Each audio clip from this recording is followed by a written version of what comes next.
তুমি কি জানো আমাদের কলিজার নবী সাল্লাল্লাহু আলাইহি সাল্লামের জীবন কতটা কষ্টের ছিল? তিনি শিশু অবস্থায় তার মা বাবাকে হারিয়েছিলেন।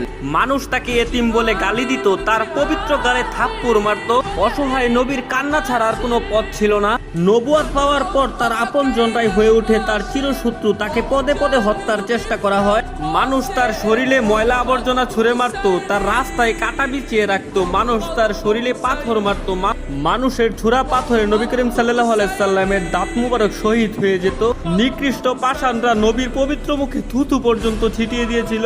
নবী করিম সাল্লাল্লাহু আলাইহি সাল্লামের কষ্টের দহন আরো বাড়লো যখন তার শিশুকালে কলিজার 3 পুত্র সন্তান ইন্তেকাল করেছিল। আবার কলিজার নবীর ঘরে চুলাও জ্বলতো না। ঈদের দিনও তিনি না খেয়ে ঈদগাহে যেতেন। ইসলামের জন্য আমার নবী 3 বছর গাছের পাতা খেয়ে বেঁচেছিলেন। এত কষ্টের মাঝে থেকেও আমাদের কলিজার নবী আমাদের জন্যই শুধু কেঁদেছেন। আমার এই অসহায় নবীকে যদি ভালোবাসো তাহলে কমেন্টে লেখো আই লাভ মুহাম্মদ এবং